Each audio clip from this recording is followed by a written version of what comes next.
हिंदी साहित्य most important question रहने वाले हैं और हिंदी मॉडल पेपर आज हम 4 नंबर का कर रहे हैं जो अभी हमने नई शुरुआत की है। उस सीरीज में आज हमारी चौथी क्लास है जिसमें हम डेली एमसीक्यू करने वाले हैं। सुबह 10 बजे क्लास अपलोड होती है, जरूर देख लिया करो। और कहीं भी आप चाहे कोई सी भी बुक पढ़ रहे हैं, थ्योरी पढ़ रहे हैं, चाहे आप हमारे नोट से पढ़ रहे हो, चाहे हमारे ऐप से पढ़ रहे हैं, कहीं और से पढ़ रहे हो, लेकिन ये प्रैक्टिस सेट आप ज़रूर मेरे साथ में डेली करें ताकि आपको आपका जो रिवीजन है साथ में वो होता रहे और टेस्ट आपका चलता रहे। तो चलेंगे पहला क्वेश्चन आपके सामने है। हिंदी साहित्य सम्मेलन प्रयाग द्वारा दी जाने वाली सॉरी भाई पेन लेना भूल गई दी जाने वाली सर्वोच्च उपाधि कौन सी होगी? तो करेक्ट ऑप्शन हमारा यहाँ पर क्या हो जाएगा? हिंदी साहित्य सम्मेलन के द्वारा, हिंदी साहित्य सम्मेलन और वो भी प्रयाग के द्वारा दी जाने वाली सर्वोच्च उपाधि कौन सी है? तो करेक्ट ऑप्शन हमारे यहाँ पर क्या हो जाएगा? फर्स्ट का सी हो जाएगा, साहित्य वाचस्पति। कुछ बच्चे कमेंट करके बाद में पूछते हैं क्या मैम ये एचटेट के लिए देख सकते हैं, क्या डीएसएसबी के लिए देख सकते हैं? हाँ भाई, आप TGT, PGT, UGC NET, DSSB, KVS, NVS या आरपीएससी, एचपीएससी, कुछ भी आप याद कर रहे हो, जहां भी आपका हिंदी साहित्य सिलेबस में है वहाँ उसके लिए आपके लिए सबके लिए प्रैक्टिस सेट बहुत जरूरी है। ठीक है, तो जरूर देख लेना किसी के भी लिए। वैसे ये जो हम आज का पेपर कर रहे हैं इसमें डीएसएसबी टीजीटी में जो प्रश्न पूछे गए थे लास्ट टाइम, शायद थोड़ा पहले पूछे गए थे डीएसएसबी और साथ में टीजीटी में, दोनों का यहाँ पर मिक्सचर मैंने रखा है। ठीक है, तो इसलिए सभी परीक्षाओं के लिए उपयोगी है, देख लेना कैसे प्रश्न पूछे जाते हैं। साहित्य वाचस्पति की उपाधि है जो सबसे सर्वोच्च उपाधि है, याद रखिएगा। ठीक है, और ये उपाधि 1938 ईस्वी से 1938 ईस्वी से इस उपाधि की शुरुआत की गई है, ये भी याद रखना। आगे है, जायसी किस शासक के काल में थे? जायसी किस शासक के काल में मौजूद थे? तो यहाँ पर हमारा राइट ऑप्शन क्या हो जाएगा? एक बार आपने सुना होगा, जायसी शेर शाह से, है ना, मोही का हंसेसी, मोही का हंसेसी एक इनकी पंक्ति है और ये इन्होंने किसको बोली थी? शेर शाह सूरी को बोली थी। ठीक है, तो ये शेर शाह के शासन काल में मौजूद थे, याद रखिएगा। नेक्स्ट है, आचार्य हजारी प्रसाद द्विवेदी के बचपन का क्या नाम है? हजारी प्रसाद द्विवेदी के बचपन का क्या नाम है? तो यहाँ पर हमारा करेक्ट ऑप्शन क्या हो जाएगा? वैद्यनाथ दुबे। ठीक है, ये नाम आपको याद रख लेना है, इनका नाम था दुबे, दुबे नाम याद रख लेना बस। ठीक है, वैद्यनाथ, वैद्यनाथ बाकी सब में दे रखा है, वैद्यनाथ दुबे हमारा सही हो जाएगा। द्विवेदी मत लगा देना, ठीक है, द्विवेदी इन्होंने बाद में जाकर के रखा था, पहले इनका नाम था दुबे, है ना। आगे है, किस रचनाकार को हिंदी साहित्य का बापू कहा गया है? कौन से रचनाकार हैं जिनको हिंदी साहित्य का बापू कहा गया है? चाहे आप कितनी भी थ्योरी पढ़ लें, लेकिन बहुत सारे प्रश्न फिर भी आपको एमसीक्यू में नए नए देखने को मिलते हैं, पता ही नहीं चलता कहाँ से पूछ लिए गए हैं, है ना। तो इसीलिए प्रैक्टिस साथ में करते रहिए, चाहे आप कोई भी पेपर की तैयारी शुरू ही क्यों ना कर रहे हो, फिर भी प्रैक्टिस करना बहुत जरूरी है। ठीक है, हिंदी साहित्य का बापू किसे कहा गया है? तो यहाँ पर हमारा 4 में राइट ऑप्शन क्या हो जाएगा भाई? हिंदी साहित्य का जो बापू है ये कहा जाता है सियाराम शरण गुप्त को। ठीक है, सियाराम शरण गुप्त को हिंदी साहित्य का बापू कहा जाता है, याद रखिएगा। नेक्स्ट क्वेश्चन की अगर बात करें, इन्हें हिंदी साहित्य का बापू क्यों कहते हैं? क्योंकि इन पर गांधीवाद का बहुत ज्यादा प्रभाव था। ठीक है, गांधीवाद का विशेष प्रभाव इनके ऊपर देखने को मिलता है, इसलिए इनको हिंदी साहित्य का बापू कहा गया। बसेरे से दूर, ये किसकी आत्मकथन कृति है? आत्मकथन यानी कि आत्मकथा। ठीक है, आत्मकथा कृति है बसेरे से दूर। तो यहाँ पर हमारा राइट ऑप्शन क्या हो जाएगा भाई? देखिए, हरिवंश राय बच्चन जी की, हरिवंश राय बच्चन जी की जो आत्मकथा है वो 4 भागों में प्रकाशित हुई थी। ठीक है, 4 भागों में लिखी गई थी और जिसमें दूसरे भाग का नाम है बसेरे से दूर। ठीक है, ये दूसरा भाग है बसेरे से दूर और पहले इनका भाग है क्या भूलूं क्या याद करूं। ठीक है, क्या भूलूं क्या याद करूं, और इसके बाद दूसरा हो गया बसेरे से दूर, तीसरा होता है इनका नीड़ का निर्माण फिर। नीड़ का निर्माण फिर, नीड़ का निर्माण फिर तीसरे में, और चौथा इनका जो भाग था आत्मकथा का उसका नाम था 10 द्वार से सोपान तक। 10 द्वार से सोपान तक, 10 द्वार था, और इनके लिए इनको सरस्वती सम्मान भी दिया गया था, जो चौथा भाग है इसके लिए। नेक्स्ट क्वेश्चन है यहाँ पर, अनुकरण सिद्धांत किस पश्चिमी समीक्षक का सिद्धांत है? अनुकरण सिद्धांत इसमें से किस समीक्षक का सिद्धांत है? अरस्तु, प्लेटो, कार्ल मार्क्स, यहाँ पर लॉन्जाइनस। तो यहाँ पर हमारा 6 में राइट ऑप्शन ए हो जाएगा। अरस्तु ने दिया था अनुकरण का सिद्धांत, त्रासदी का सिद्धांत, ठीक है, और विरेचन का सिद्धांत। 3 सिद्धांत दिए थे अरस्तु ने। अरस्तु ने कितने दिए थे? 3 सिद्धांत दिए थे। वैसे तो मैं सुपर फास्ट रिवीजन ही करवाती हूँ, है ना, लेकिन जो जरूरी है कभी कभी बता देती हूँ। 3 सिद्धांत दिए थे, जिसमें विरेचन का सिद्धांत आता है और किसका आता है, त्रासदी का सिद्धांत आता है। ठीक है, ये 3 सिद्धांत इनके अच्छे से याद रख लेने हैं। नेक्स्ट क्वेश्चन है, आलोचना पत्रिका कहाँ से प्रकाशित होती है? आलोचना पत्रिका कहाँ से प्रकाशित होती है? लखनऊ, दिल्ली, मिर्जापुर या फिर मुंबई? तो 7 में हमारा सही ऑप्शन हो जाएगा दिल्ली से होती है। ठीक है, नहीं ये सॉरी दिल्ली से होती है। और किसके द्वारा? राजकमल प्रकाशन से। राजकमल प्रकाशन से, इसका नाम भी आपने सुन रखा होगा, याद रखिएगा। ठीक है, और डॉक्टर नामवर सिंह भी इसके संपादक के तौर पर, सबसे प्रधान संपादक के तौर पर जाने जाते हैं। पंडित जवाहरलाल नेहरू किस दैनिक पत्र के संपादक तथा निदेशक मंडल के अध्यक्ष रहे थे? इनमें से किस पत्र के संपादक रहे थे? हमारे जो देश के प्रथम प्रधानमंत्री रह चुके हैं जवाहरलाल नेहरू जी, और किस निदेशक मंडल के अध्यक्ष थे? तो 8 में हमारा ए ऑप्शन सही हो जाएगा, नेशनल हेराल्ड। ठीक है, नेशनल हेराल्ड दिल्ली और लखनऊ, ये कहाँ से निकलता था? दिल्ली और लखनऊ, 2 जगह से प्रकाशित होता था, दिल्ली और लखनऊ से, उत्तर प्रदेश की राजधानी और हमारे भारत देश की राजधानी से ये प्रकाशित होता था, याद रखिएगा। ठीक है, और जवाहरलाल नेहरू ने इसकी जो स्थापना है वो कब हुई थी? 9 सितंबर 1938 को इसकी स्थापना की गई थी। इसकी स्थापना तो पहले ही कर ली गई थी, लेकिन बाद में जवाहरलाल नेहरू इससे जुड़े थे। आगे, प्रेमचंद ने सन 1930 में किस पत्रिका का आरंभ किया था? प्रेमचंद ने 1930 ईस्वी में किस पत्रिका का प्रारंभ किया था? सरस्वती का संपादन तो देखो इन्होंने किया ही नहीं था। ठीक है, धर्मयुग, हंस और सारिका। तो 9 में हमारा सही ऑप्शन हो जाएगा सी, हंस पत्रिका का संपादन इन्होंने 1930 ईस्वी में शुरू किया था, याद रखना। महाप्राण विशेषण किस कवि को प्रदान किया गया है?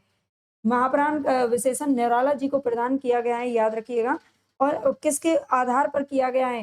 क्योंकि ये जो रचनाएं करते थे ना, उसमें महाप्राण जो व्यंजन होते हैं, महाप्राण व्यंजन आप अच्छे से जानते होंगे। महाप्राण व्यंजन, इनका प्रयोग ज्यादा किया करते थे, इसलिए महाप्राण निराला की उपाधि दे दी। इनमें से एक धूमिल की रचना नहीं है। इनमें से कौन सी एक धूमिल की रचना नहीं है?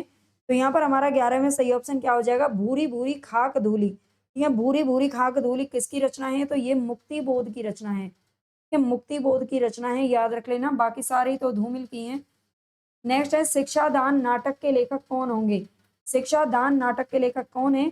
तो सही ऑप्शन हमारे यहाँ पर क्या हो जाएगा? बाल कृष्ण भट्ट। ठीक है, शिक्षादान, नल दमयंती स्वयंवर और नल दमयंती स्वयंवर, इनकी कई रचनाएं हैं जो मिलती हैं, इनको याद रख लेना भाई। ठीक है, आगे, राजभाषा अधिनियम को कब पारित किया गया था? राजभाषा अधिनियम को कब पारित किया गया था? तो यहाँ पर हमारा 13 में राइट ऑप्शन क्या होगा? राजभाषा अधिनियम को कब पारित किया गया था? 1963, 67, 49 या फिर 45? तो 13 में हमारा सही ऑप्शन हो जाएगा 1963 ईस्वी। ए ऑप्शन हमारे यहाँ पर करेक्ट हो जाएगा। ठीक है, 1963 में इसे पारित किया गया था और 1965 ईस्वी में इसको लागू किया गया था। ठीक है, पारित करना अलग चीज है, लागू करना अलग चीज है। अगर आप थोड़ा बहुत भी संविधान पढ़े हैं तो। विश्व इतिहास की झलक, ये किसकी रचना है? विश्व इतिहास की झलक किसकी रचना है? तो 14 में हमारा सही ऑप्शन क्या हो जाएगा? सी, पंडित जवाहरलाल नेहरू। ठीक है, विश्व इतिहास की झलक ये किसकी रचना है? तो पंडित जवाहरलाल नेहरू की रचना है विश्व इतिहास की झलक, याद रखिएगा। और ये रचना पता है इन्होंने कब लिखी थी? प्रथम जो स्वतंत्रता आंदोलन हुआ था, मतलब उन्होंने जो स्वतंत्रता आंदोलन किया था, उसमें 5 महीनों की इन्हें कारावास की मतलब सजा हुई थी, कारावास मिला था। उस समय उन्होंने ये पुस्तक लिखी थी और 1946 ईस्वी में प्रकाशित हुई थी। ठीक है, 1946 में प्रकाशित हुई थी। खड़ी बोली का सर्वप्रथम प्रयोग किसने किया था? इनमें से खड़ी बोली का सर्वप्रथम प्रयोग करने वाले कौन है? तो ये आप जानते ही होंगे, अमीर खुसरो है, याद रख लेना, जो कि 14वीं शताब्दी में मौजूद थे। ये किसमें थे? 14वीं शताब्दी में मौजूद रहे हैं। नेक्स्ट है, शोका अश्रु बिंदु किसकी रचना है? शोका अश्रु बिंदु किसकी रचना है, ये आपको बताना है। अगर आपको हिंदी साहित्य बहुत ही डिटेल में पढ़ना है, इसकी थ्योरी क्लासेस पढ़नी है, तो आप हमारे साथ एप्लीकेशन से जुड़ सकते हैं। ऐप डाउनलोड कर लीजिए, वहां पर आपको पूरा हिंदी साहित्य का कोर्स मिल जाएगा। और यूट्यूब पर भी मैंने पूरा फ्री करवाया है। ठीक है, वहां पर और थोड़ा अच्छा से मिल जाएगा और डिटेल में। और इसके अलावा आप चाहे तो नोट्स भी इसका ले सकते हैं, ई बुक के रूप में भी आपको मिल जाएगा और पीडीएफ के रूप में भी। शोका अश्रु बिंदु किसकी रचना है, यहाँ पर आपको बताना है। तो 16 में हमारा सही ऑप्शन क्या होगा भाई? प्रेमघन हो जाएगा। ये प्रेमघन ने लिखी थी और लिखी कब थी? भारतेंदु हरिश्चंद्र के निधन के अवसर पर। ठीक है, अवसर तो क्या ही कहेंगे इसको, लेकिन निधन जब हुआ था 1885 ईस्वी में, शोक का अश्रु बिंदु, शोक का अश्रु बिंदु इनके निधन पर लिखी थी। हिंदी शब्द के वास्तविक सूत्रधार कौन थे? हिंदी शब्द के वास्तविक सूत्रधार कौन थे? तो 17 में हमारा सही ऑप्शन क्या हो जाएगा भाई? ये फारस के मुसलमानों को माना जाता है, ठीक है। फारस के जो मुसलमान थे उनको हिंदी शब्द के वास्तविक सूत्रधार के रूप में जाना जाता है, याद रखिएगा। नेक्स्ट क्वेश्चन है यहाँ पर, प्रख्यात लेखक और आलोचक डॉक्टर नगेंद्र लंबे अरसे तक किस विश्वविद्यालय के हिंदी विभागाध्यक्ष रहे थे? हिंदी विभाग के अध्यक्ष रहे थे डॉक्टर नगेंद्र, वो भी लंबे समय तक। किस विश्वविद्यालय के? आगरा, बनारस, आगरा, ये आगरा है, ठीक है, आगरा, बनारस, लखनऊ या फिर दिल्ली। तो यहाँ पर हमारा 18 में राइट ऑप्शन क्या हो जाएगा? 18 में किस में रहे थे? तो दिल्ली विश्वविद्यालय के क्या रहे थे? डीयू, जिसे हम डीयू के नाम से शॉर्ट में जानते हैं, दिल्ली यूनिवर्सिटी, उसके क्या रहे थे? डॉक्टर नगेंद्र भी लंबे समय तक हिंदी विभाग के अध्यक्ष बने रहे। काव्य प्रकाश किसकी रचना है? तो ये आप जानते होंगे, मम्मट की रचना है। नेक्स्ट है, अगर आपको इसी तरह से सुपर फास्ट और अच्छे से रिवीजन करना है तो आप डेली इस क्लास को जरूर देखिए। आप किसी भी एग्जाम को निकालने में सक्षम हो जाएंगे। आप लगातार 3 से 4 महीने, 6 महीने हमारे साथ बस जुड़े रहिए, ठीक है। बघेली ये किस हिंदी की बोली है? बघेली, अवधी बघेली और छत्तीसगढ़ी, ये 3 बोलियां हैं जो कि पूर्वी हिंदी से संबंधित है। पश्चिमी हिंदी की 5 उपबोलियां हैं, याद रख लेना, ठीक है। पूर्वी हिंदी की अवधी बघेली और छत्तीसगढ़ी 3 बोलियां हैं। भाषा समाज निरपेक्ष होती है, ये कथन क्या है? असत्य है, सत्य है, पर असत्य हो भी सकता है, सत्य भी हो सकता है। क्या कह रहा है? 21 में हमारा राइट ऑप्शन क्या हो जाएगा? कि भाषा समाज निरपेक्ष नहीं होती है, असत्य है ये कथन, ठीक है। ये पूरी तरह से क्या हो जाएगा? ये कथन असत्य हो जाएगा, याद रखना, ठीक है। समाज सापेक्ष होती है। देवनागरी लिपि को राष्ट्रीय लिपि के रूप में कब स्वीकार किया गया था? देवनागरी लिपि की बात हो रही है, इसको राष्ट्रीय लिपि के रूप में कब स्वीकार किया गया था? तो यहाँ पर हमारा 22 में राइट ऑप्शन क्या हो जाएगा? देखो, आपने बहुत बार पढ़ा होगा, 14 सितंबर 1949 ईस्वी को जो हिंदी है उसे राजभाषा का दर्जा दिया गया था। राजभाषा को दर्जा देने का मतलब ये है कि जो हिंदी है उसकी लिपि को, देवनागरी लिपि को राष्ट्रीय लिपि माना गया था, ठीक है। तो 1949 हमारा सही हो जाएगा। ये देवनागरी लिपि पूछ लिया गया, हिंदी पूछते हैं तो आप आसानी इसको कर लेते हैं, ठीक है। इस तरह से घुमा करके प्रश्न पूछ लिए जाते हैं जो आपको एमसीक्यू से ही समझ में आते हैं। अभट्ट का तात्पर्य क्या है? इसीलिए मैं यहाँ पर अब थ्योरी नहीं, थ्योरी मैं आपको सब ऐप में पढ़ाऊंगी, यहाँ पर केवल आपको रिवीजन करवाती रहूंगी डेली। अभट्ट का तात्पर्य क्या होगा? अभट्ट का तात्पर्य क्या होगा? परिनिष्ठित, अपभ्रंश, अवधि, सदुक्कड़ी या फिर ब्रज भाषा। अभट्ट का तात्पर्य क्या है? तो यहाँ पर हमारा 23 में राइट ऑप्शन क्या हो जाएगा? अभट्ट का तात्पर्य परिनिष्ठित अपभ्रंश, ठीक है, परिनिष्ठित अपभ्रंश हमारा हो जाएगा अभट्ट। नेक्स्ट है हमारा क्वेश्चन, कार्तिक स्नान के रचनाकार कौन होंगे? 24 में आपको बताना है, सही ऑप्शन क्या हो जाएगा? कार्तिक स्नान के रचनाकार कौन है? उदय शंकर भट्ट, भारतेंदु हरिश्चंद्र, किशोरी लाल गोस्वामी या फिर चंद्रधर शर्मा गुलेरी। तो यहाँ पर हमारा करेक्ट ऑप्शन हो जाएगा भारतेंदु हरिश्चंद्र। कार्तिक स्नान के रचनाकार कौन है? तो भारतेंदु हरिश्चंद्र है। विद्यापति की भाषा इनमें से कौन सी है? हालांकि विद्यापति ने कुल 16 ग्रंथ इन्होंने लिखे थे, ठीक है, कुल 16 ग्रंथ लिखे थे और 16 ग्रंथों में इन्होंने संस्कृत संस्कृत का प्रयोग किया था, जो कि यहाँ पर नहीं है। इसके अलावा इन्होंने मैथिली का प्रयोग किया था, मैथिली में इन्होंने पदावली लिखी थी और एक और रचना भी लिखी है, 2 रचनाएं लिखी थी और इन्होंने अभट्ट में लिखी थी, अभट्ट में कीर्ति लता और कीर्ति पताका की रचना की थी, ठीक है। तो मैथिली भाषा यहाँ पर प्रयोग में की गई है। लिपि का सर्वप्रथम उल्लेख किस में मिलता है? लिपि का सबसे पहले जो उल्लेख है वो कहाँ पर मिलता है? तो 26 में हमारा सही ऑप्शन क्या हो जाएगा? अष्टाध्यायी, जो पाणिनि की अष्टाध्यायी ग्रंथ है उसमें लिपि का सबसे पहले प्रयोग किया गया है। रानी केतकी की कहानी की भाषा क्या है? रानी केतकी की भाषा क्या है? दक्कनी हिंदी, हिंदुस्तानी, कन्नौजी या फिर बघेली। रानी केतकी जो कि इंशा अल्लाह खान की रचना है, इंशा अल्लाह खान की रचना है, याद रखना। और इसकी भाषा किस प्रकार की है? तो यहाँ पर हमारा 27 में राइट ऑप्शन क्या हो जाएगा भाई? ये हो जाएगा हिंदुस्तानी, यानी कि हिंदी उर्दू मिश्रित भाषा, ठीक है। नेक्स्ट है, इनमें से एक द्रविड़ परिवार की भाषा नहीं है। इनमें से कौन सी भाषा है जो कि द्रविड़ परिवार से संबंधित नहीं है?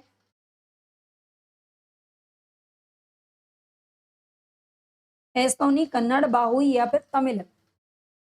तमिल तो तमिलनाडु में बोली जाती है, कन्नड़ कर्नाटक में बोली जाती है ना। ये दो तो आप आसानी से एलिमिनेट कर सकते हो, लेकिन एस्तोनी या फिर बाहुई में से आपको छांटना है।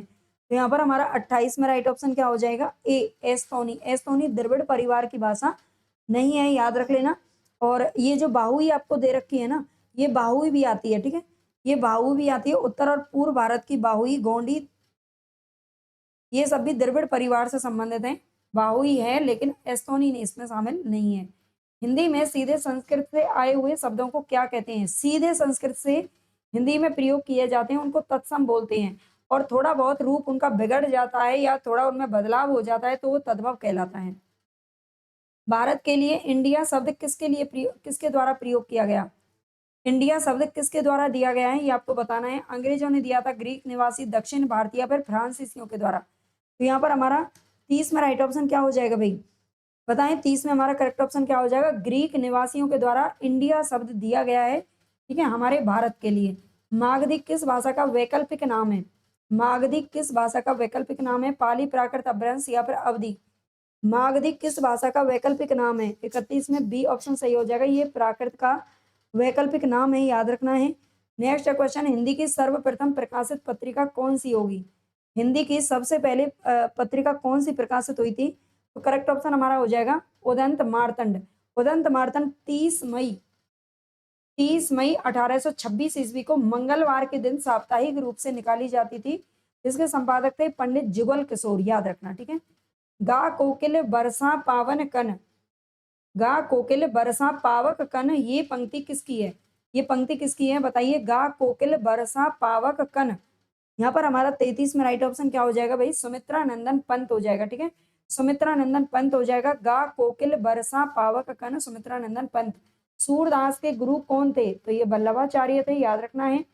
नेक्स्ट क्वेश्चन है, बीजक नामक ग्रंथ के संपादक कौन थे? बीजक नामक जो ग्रंथ है उसके संपादक पूछ रहा है। वैसे तो ये कबीर की वाणी है, जिसको संकलित किया गया था किसके द्वारा? धर्मदास के द्वारा, ठीक है। ये कबीर दास के सबसे प्रधान शिष्यों में से थे।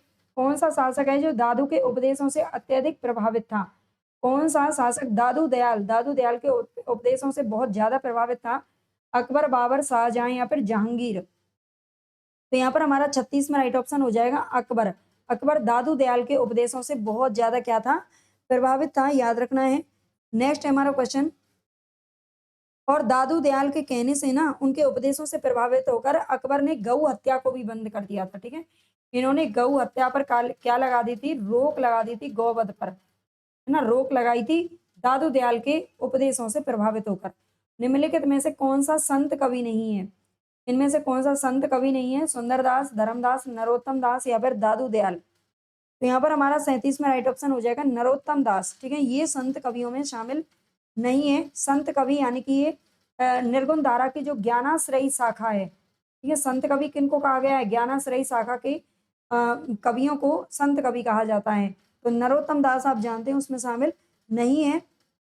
नरोत्तम दास किस में शामिल है? तो ये नरोत्तम दास किसमें है? ये राम काव्य धारा से संबंधित है, ठीक है। नेक्स्ट है, सूफी काव्य परंपरा का सर्वप्रथम ग्रंथ कौन सा होगा? बताइए, सूफी काव्य परंपरा का सर्वप्रथम ग्रंथ कौन सा है? सबसे पहला लिखा गया ग्रंथ है, हालांकि अलग अलग विद्वानों ने अलग अलग माना है। साहित्य लहरी, पद्मावत, मधु मालती या फिर गुलशन इश्क? तो यहाँ पर 38 में हमारा बी ऑप्शन सही हो जाएगा, पद्मावत है। इसमें 1540 ईस्वी में जायसी के द्वारा ये लिखा गया था, याद रखिएगा, और इसे सर्वप्रथम ग्रंथ माना गया है इनमें से, ठीक है। वैसे शुक्ल जी ने कुतुबन को माना है, अलग अलग माने गए हैं। विचार माला की रचना किसके द्वारा की गई है? विचार माला जो ग्रंथ है वो किसका है? 39 में हमारा ए ऑप्शन सही हो जाएगा। विचार माला ग्रंथ किसका है? ये विठल नाथ का है, ठीक है, विठल नाथ का है विचार माला जो ग्रंथ है। नेक्स्ट है, शीस पगाना जगह तन पे, धोती फटीसी लटी दुपटी अरू पाए उपनाहे को नहीं सामा, ये पंक्तियां किसकी हैं? शीस पगा ना जगह तन पे, शीस पगा ना जगह तन पे, धोती फटीसी, इसको सुनते ही हमें सुदामा की याद आ जाती है ना। तो यहाँ पर हमारा सही ऑप्शन क्या हो जाएगा? बी हो जाएगा। नरोत्तम दास का जो सुदामा चरित्र इन्होंने रचना लिखी थी ब्रज भाषा में, ठीक है। सुदामा चरित्र की एकमात्र रचना मिलती है जिसमें इन्होंने, नरोत्तम दास ने सुदामा चरित्र लिखा था, वहीं से ही पंक्ति उठाई गई है। तुलसीदास की मृत्यु तिथि क्या है? बताइए, तुलसीदास की मृत्यु तिथि क्या है? तो 41 में हमारा राइट ऑप्शन क्या हो जाएगा? संवत 1680 ईस्वी, सॉरी ईस्वी नहीं है, ईस्वी बोलने की आदत पड़ गई है। संवत 1680। अगर आपको इसमें ईस्वी निकालना है तो आपको क्या करना पड़ेगा, माइनस करना पड़ेगा 57। ठीक है, 57 आप माइनस करेंगे तो ईस्वी निकल जाएगा। 10 में से 7 गए तो कितने बचे भाई, 3 बचे, और 7 में से 5 गए तो 2 बचे, है ना। निकाल देती हूँ, 1523 ईस्वी में इनका क्या है, नहीं 1623, सॉरी 1623 ईस्वी इनका क्या है, ईस्वी में अगर निकालना है तो 1623 ईस्वी निकल के आ जाएगा। केशव दास को कठिन काव्य का प्रेत किस आलोचक ने कहा है, कठिन काव्य का प्रेत कहा है आचार्य रामचंद्र शुक्ल जी ने। ठीक है, 42 में हमारा सही ऑप्शन क्या होगा, कठिन काव्य का प्रेत रामचंद्र शुक्ल जी ने कहा है, याद रखिएगा। ठीक है, आगे सुजान विनोद किसकी रचना है, सुजान विनोद, सुजान विनोद इनमें से किसकी रचना है, तो यहाँ पर हमारा करेक्ट ऑप्शन 43 में क्या हो जाएगा, ए हो जाएगा। ये देव का है। ठीक है, देव ने कुल 72 ग्रंथों की रचना की है। ठीक है, 72 ग्रंथों की रचना की है, भवानी विलास, देव विलास, रस विलास, भाव विलास। ठीक है, सुजान विनोद, ये सारी रचनाएं इनकी मिलती हैं। यहाँ पर बहुत सारे बच्चे तो घनानंद लगा के चले आ जाएंगे कि इनकी प्रेमिका के रूप में जानते हैं, या बोधा की भी जानते हैं, बोधा का लगा देंगे, लेकिन है ना देव की है ये। इनमें से कौन सी कृति है जो सूरदास की नहीं है, इनमें से कौन सी कृति सूरदास की नहीं है। अगर आपको ये क्लास पसंद आए तो सारे बच्चे लाइक ठोकना और ज्यादा से ज्यादा बच्चों को शेयर करना और सब्सक्राइब भी कर लेना। डेली आपको इसी तरह से प्रैक्टिस सेट हम करवाते रहेंगे। ठीक है, कौन सी कृति सूरदास की नहीं है, तो यहाँ पर हमारा 44 में ए ऑप्शन सही हो जाएगा। ये सूरदास की नहीं है, किसके द्वारा लिखी गई है, पद्माकर के द्वारा लिखी गई है। ठीक है, गंगा लहरी किसके द्वारा लिखी गई है, गंगा लहरी पद्माकर के नहीं बल्कि जगन्नाथ दास रत्नाकर की है ना। तो दोनों नाम जब भी आते हैं ना तो मैं हमेशा इनमें कंफ्यूज हो जाती हूँ। जगन्नाथ दास रत्नाकर की है। ठीक है, गंगा लहरी। इनमें से एक रामधारी सिंह दिनकर की रचना नहीं है, इनमें से रामधारी सिंह दिनकर की कौन सी रचना नहीं है, तो आप जानते हैं करुणालय नहीं है। ये करुणालय जयशंकर प्रसाद का क्या है, गीति नाट्य है, 1912 में प्रकाशित हुआ था। ठीक है, नेक्स्ट है प्रेमचंद के अपूर्ण उपन्यास का नाम क्या है, तो अपूर्ण इनका जो उपन्यास रह गया था उसका नाम है मंगलसूत्र। ये 1936 ईस्वी में इनका निधन हो गया था और ये अपूर्ण रह गया था। सबसे लास्ट वाला जो पूर्ण उपन्यास था वो था गोदान। ठीक है, भारत दुर्दशा के लेखक कौन है, तो भारत दुर्दशा के, देखो अब इसमें आपको आप ढूंढेंगे इसमें भारतेंदु हरिश्चंद्र का नाम लेकिन नहीं दे रखा है, क्योंकि भारत दुर्दशा जो नाटक है ये प्रताप नारायण मिश्र ने भी लिखा है। प्रताप नारायण मिश्र और भारतेंदु जी दोनों ने लिखा है। ये क्वेश्चन एक बार यूजीसी नेट में भी पूछा गया था, इसमें भी पूछा गया है, शायद डीएसएसबी में भी पूछा गया है, कई बार क्वेश्चन अलग अलग पूछ लिया गया है। इनमें से कौन ज्ञानपीठ पुरस्कार विजेता नहीं है, बहुत सारे बच्चे तो इसको कहेंगे, ये तो चैलेंज करेंगे, इसमें भारतेंदु हरिश्चंद्र नहीं दे रखा है ना भाई, इनकी भी रचना है। ठीक है, इनमें से कौन ज्ञानपीठ पुरस्कार विजेता नहीं है, ज्ञानपीठ पुरस्कार विजेता इनमें से कौन नहीं है, रामधारी सिंह दिनकर को, सॉरी इनको तो दिया गया था 1972 में, है ना, दिया गया था। निर्मल वर्मा, राजेंद्र यादव को नहीं दिया गया है ना, राजेंद्र यादव ज्ञानपीठ पुरस्कार विजेता नहीं है। 48 में हमारा क्या हो जाएगा, सी सही हो जाएगा, याद रखिएगा।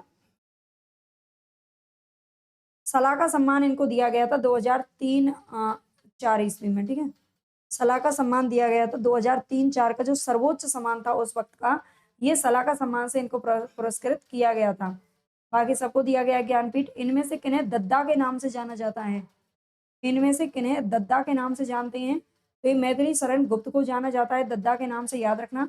नेक्स्ट, किस कवि की कहानियों के लिए हिंदी साहित्य सम्मेलन की ओर से 2 बार सीताराम सेक्सरिया पुरस्कार मिल चुका है, किस कवि की कहानियों के लिए हिंदी साहित्य सम्मेलन की ओर से 2 बार सीताराम सेक्सरिया पुरस्कार मिल चुका है, किसको मिला है भाई, तो यहाँ पर हमारा 50 में राइट ऑप्शन क्या हो जाएगा, सुभद्रा कुमारी चौहान को मिला है। ठीक है, सुभद्रा कुमारी चौहान वीर रस की कवियत्री थी, है ना, राष्ट्रीय सांस्कृतिक काव्य धारा से संबंधित थी और इनको 2 बार सीताराम सेक्सरिया पुरस्कार मिल चुका है।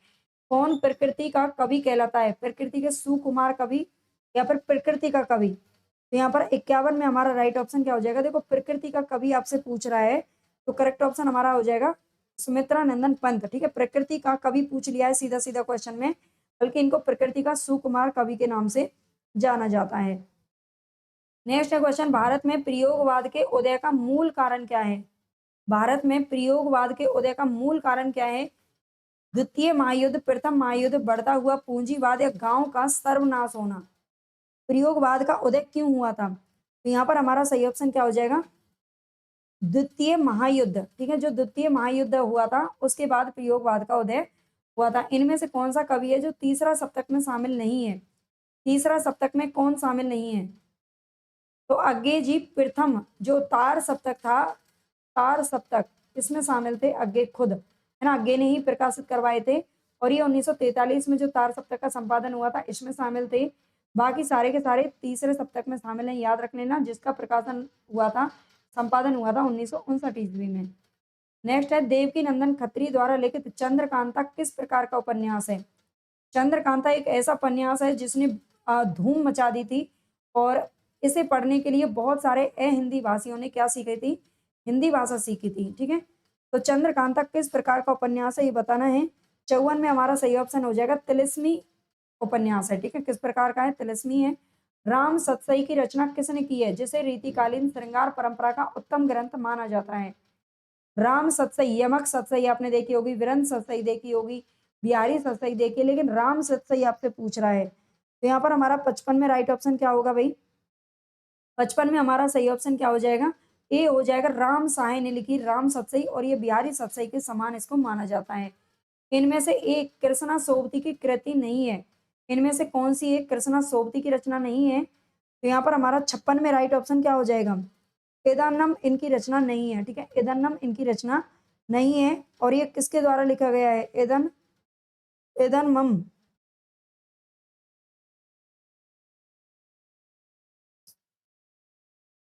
कृष्णा सोबती की रचना नहीं है एदन्नम। ठीक है, आप बता देना किसकी है एदन्नम। वैसे भवानी प्रसाद मिश्र की भी एक कविता संग्रह है। ठीक है, एदन्नम। हिंदी गद्य के जनक कौन है? हिंदी गद्य के जनक कौन है? लाला श्रीनिवास दास, भारतेंदु, बद्री नारायण चौधरी, या फिर बालकृष्ण भट्ट। हिंदी गद्य के जनक कौन माने जाते हैं? तो यहाँ पर हमारा 57 में राइट ऑप्शन क्या हो जाएगा? भारतेंदु हरिश्चंद्र को हिंदी गद्य का जनक माना जाता है। इन्हें नव जागरण का अग्रदूत भी कहते हैं, आधुनिक हिंदी गद्य का जन्मदाता भी कहते हैं। इनमें से कौन सा एक आत्मकथा नहीं है? इनमें से कौन सा एक आत्मकथा नहीं है? तो आप जानते हैं इनमें से कौन सी एक आत्मकथा नहीं है भाई? 58 में जिंदगी नामा क्या है? उपन्यास है। जिंदगी नामा क्या है? उपन्यास है। ठीक है, उपन्यास है, याद रख लेना। जिंदगी नामा कृष्णा सोबती के जी के द्वारा लिखा गया है। और जिंदगी कोई सौदा नहीं, हमजात, गालिब, छूटी शराब, बाकी सारे हैं। ठीक है, आगे है कादम्बिनी पत्रिका के संपादक कौन है? कादम्बिनी पत्रिका के संपादक कौन है? कादम्बिनी। तो यहाँ पर हमारा सही ऑप्शन क्या हो जाएगा? 59 में राजेंद्र अवस्थी हो जाएगा। ठीक है, कादम्बिनी पत्रिका के संपादक आपसे पूछ रहा है। कादम्बिनी वैसे तो बाण भट्ट की आप जानते होंगे, लेकिन यहाँ पर राजेंद्र अवस्थी की पत्रिका का संपादन इन्होंने किया था, याद रखिएगा। ठीक है, और राजेंद्र अवस्थी के ने इसके अलावा नव भारत टाइम्स का भी संपादन किया था। ठीक है, नव भारत टाइम्स का भी इन्होंने संपादन किया था। और इसके अलावा सारिका, नंदन और कादम्बिनी, ठीक है, इन पत्रिकाओं का संपादन किया है।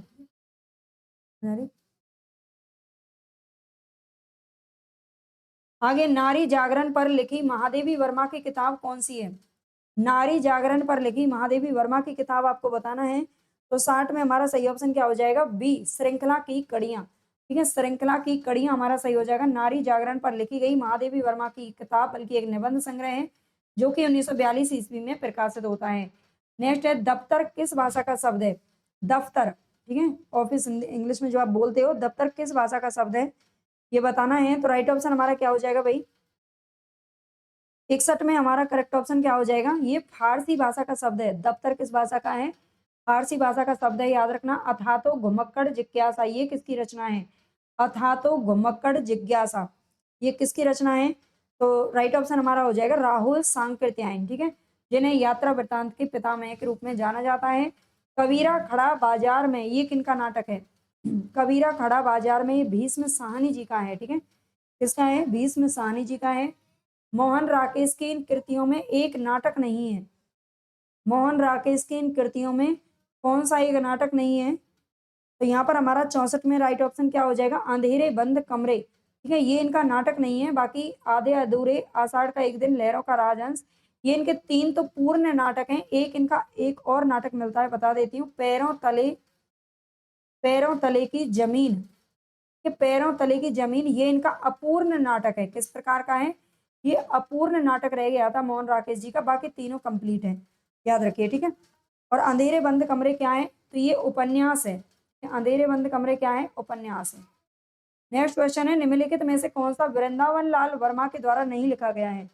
इनमें से कौन सा वृंदावन लाल वर्मा के द्वारा नहीं लिखा गया है, तो 65 में हमारा सही ऑप्शन क्या होगा भाई, ये हो जाएगा बी, प्रभावती।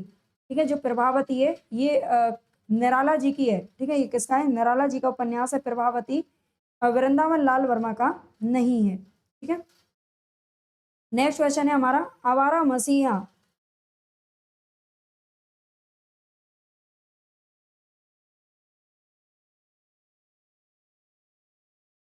एक सेकंड, इसमें देखो मृग नयनी और गढ़ कुंडार दोनों किसकी हैं, वृंदावन लाल वर्मा की हैं, लेकिन जो कपाल कुंडला लिखी हुई है, ठीक है, कपाल कुंडला जो लिखी हुई है ना, ये किसकी है, बंकिम चंद्र की है, बंकिम चंद्र चट्टोपाध्याय। ये इसमें क्वेश्चन देख लेना, ये एक बार उस समय इसको मतलब डिलीट कर दिया गया था या फॉल्स माना गया था। बंकिम चंद्र चट्टोपाध्याय, इसमें दो ही रचनाएं हैं जो वृंदावन लाल वर्मा की हैं।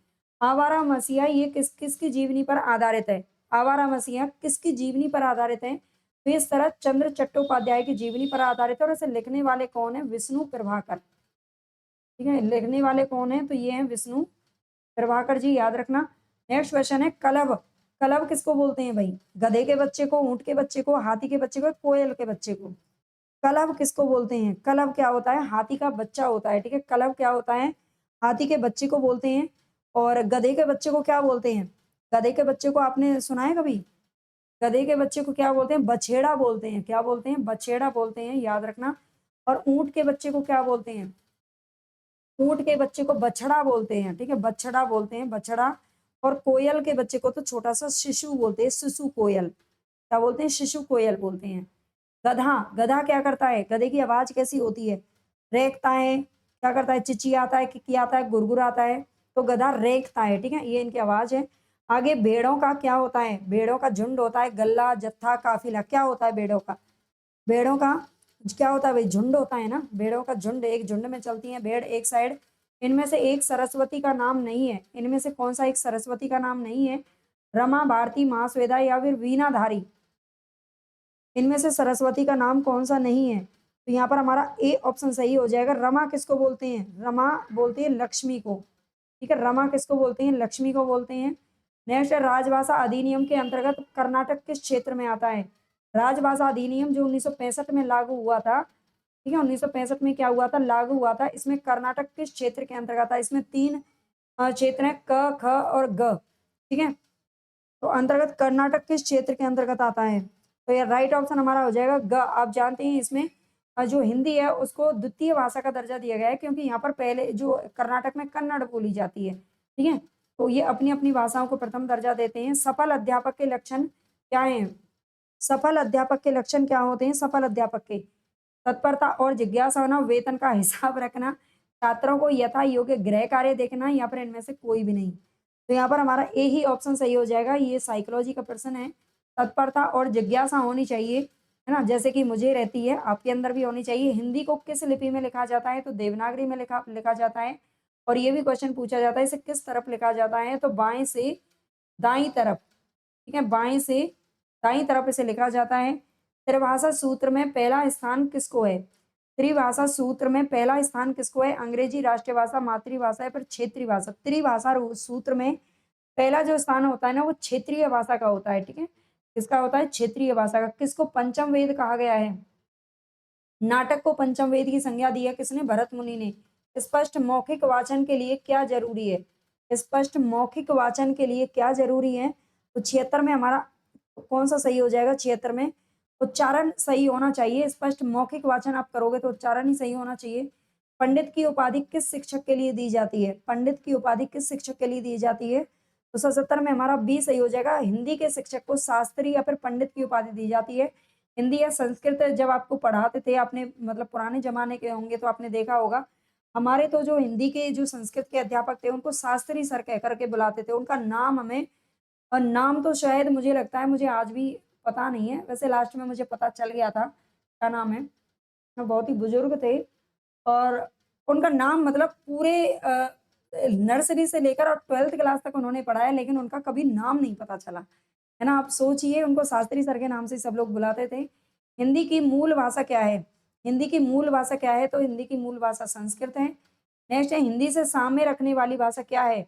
ये देखो टीजीटी, पीजीटी के लिए या फिर डीएसएसबी कोई भी एग्जाम दे रहे हो तो आप जानते हो व्याकरण भी आता है। तो इसीलिए व्याकरण के भी हर प्रैक्टिस सेट में मैं कोशिश करूंगी कि 10-15% रख दूं ताकि आपकी ये भी कमजोर ना रहे। बहुत सारे बच्चे जो साहित्य में बहुत इंटेलिजेंट है लेकिन व्याकरण में वो कहीं ना कहीं मात खा जाते हैं।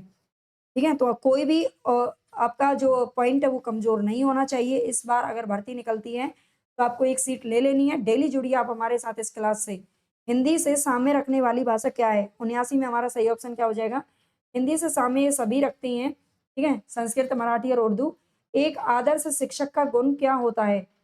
आदर्श शिक्षक का गुण क्या होता है? छात्रों को प्यार से समझाना, ठीक है? छात्रों को प्यार से समझाना। आप भी कहीं न कहीं शिक्षक हो और आपको ये अंदर ये होना चाहिए कि आप अगर कोई आपसे कुछ कहता भी है तो उसे आप प्यार से समझाओ।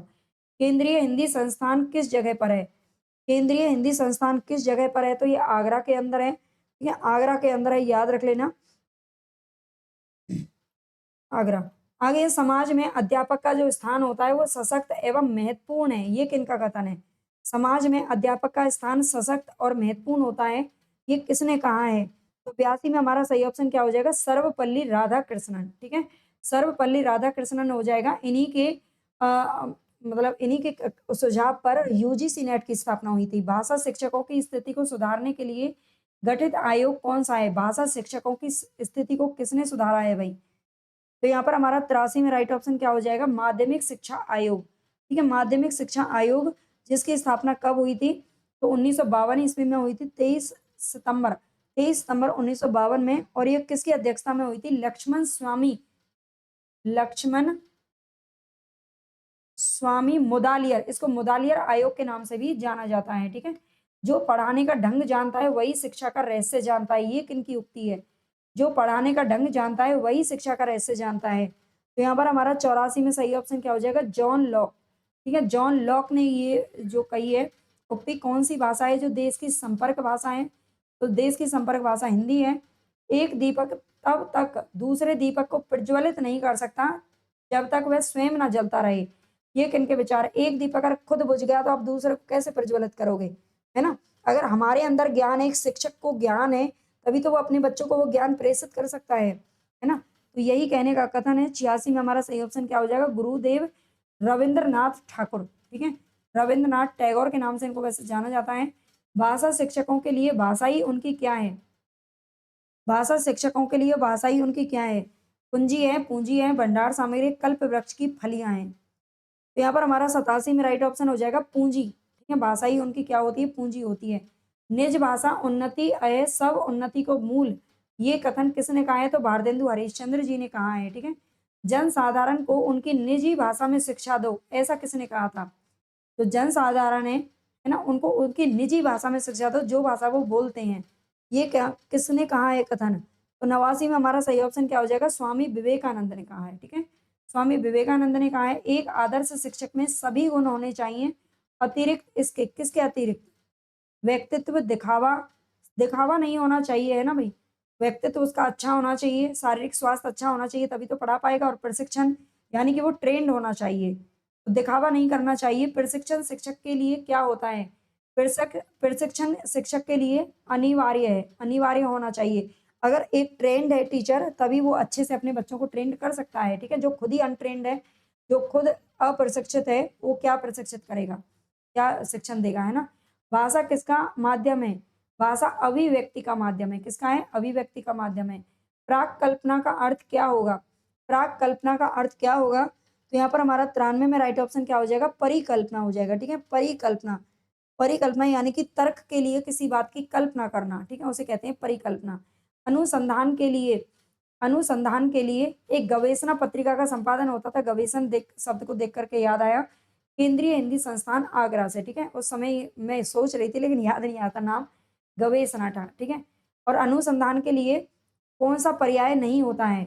गवेषण, शोध, उपलब्ध या फिर खोज। अनुसंधान के लिए तो 94 में हमारा सही ऑप्शन हो जाएगा उपलब्ध, ठीक है? उपलब्ध ये किसका नहीं है? अनुसंधान का पर्यायवाची नहीं है। गुरु गुड़ ही रहा, चेला शक्कर हो गया। ये क्या है? इसमें क्या है भाई? गुरु तो गुड़ ही रह गया, लेकिन चेला शक्कर हो गया और भी ज़्यादा मीठा हो गया, है ना?